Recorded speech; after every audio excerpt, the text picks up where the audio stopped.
Urie Bronfenbrenner is a developmental psychologist and theorist. He was born in Moscow, Russia to Russian Jews Dr. Alexander Bronfenbrenner and Eugenie Bronfenbrenner in 1917, just before World War I ended in 1918. In history class, we might have learned that Russia was a participant of the First World War, fighting for their allies against the Central Powers. Although Russia ended its participation in the war through an armistice and later a treaty with the Central Powers, there was chaos within it. There were more people than jobs available. There were revolutions here and there, and eventually the government was overthrown by the Bolsheviks, led by Vladimir Lenin during the Bolshevik Revolution. But the war still continued. The Russian Civil War, which was largely fought by the Red Army and the White Army, continued until 1922. Every war draws a very ugly aftermath, and that was probably the reason why Urie's family moved to the USA in 1923. His father worked as a neuropathologist at a hospital for the developmentally disabled in New York, but there was not much information about his mother.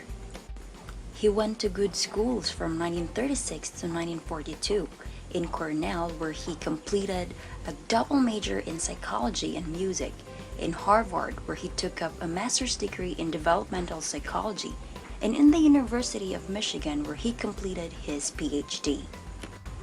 24 hours after receiving his doctorate, he was inducted into the Army and became a military psychologist during mid-World War II. After the war, he briefly worked as an assistant chief clinical psychologist. Then, he served as an assistant professor at the University of Michigan for 2 years.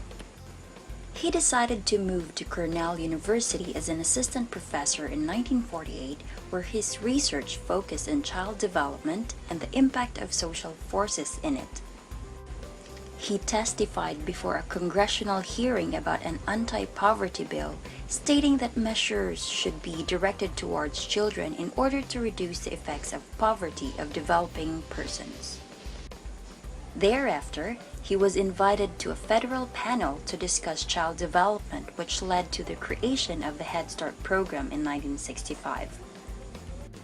He saw the process of human development as being shaped by the interaction between an individual and his or her environment.